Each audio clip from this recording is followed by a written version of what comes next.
Welcome to North Dakota. It's the second evening of our hunt. We're going to be sitting at ground blind this evening. We put out a scouting camera yesterday midday, and we checked it this morning, and we got an absolute giant on there, big 6x6 typical, and he's going to an alfalfa field out here about a quarter of a mile to the north.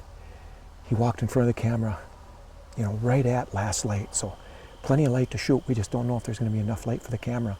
Hopefully we're going to find out this evening. We're doing the open here because we don't know how far back here he's bedding. You come on along. Hopefully we're going to get that big 6x6 typical within bow range this evening.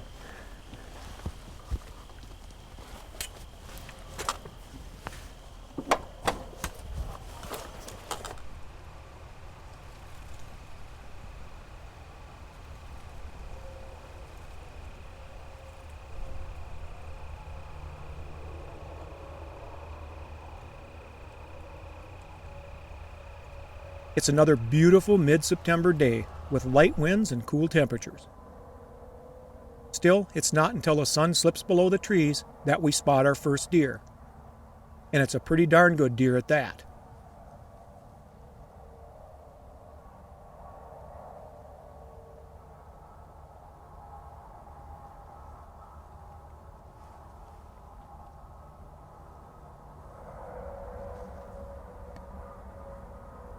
Now, I have to be honest, this 8-pointer is a very tempting target, but in the end, I decide to let him walk. Just not quite what we're looking for. We know there's bigger deer here. Just gonna wait. We'll see.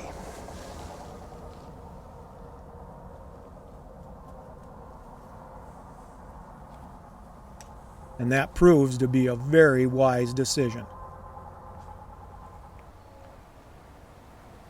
Right here. Good buck.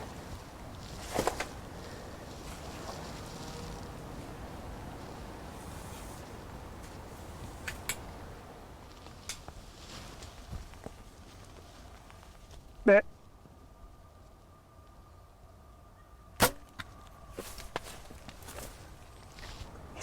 It's in the front. It looked like it was a little forward, but we still got deer out in front of us. I hit the blind with my bottom riser.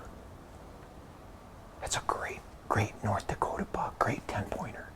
Got awesome brow tines. I'm gonna keep this short because we still got deer out here. We're gonna give him a little while. Then we're gonna go look for him. Stay tuned.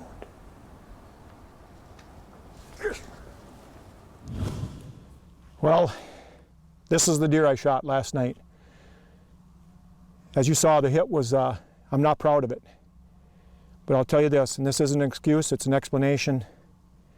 He rattled me. He came out so close to the blind, and I was so conscious of not hitting the front flap of the blind, the window, with my broadhead, that I forgot about my bottom riser hitting the blind, and that's what happened. As a result, as you saw, I shot low and to the left. It didn't matter. That NAP Hellraiser broadhead, the holes in this deer are incredible. That broadhead absolutely tore him up. We tracked him 150 yards last evening, jumped him out of a bed, let him go, came back this morning, took him another 100 yards and found him dead, and he had been dead since last night. He died in a thick tangle, a little jungle of poplar, stunted poplar back here, so we dragged him out here for the recovery. This is not the big deer that we had on camera.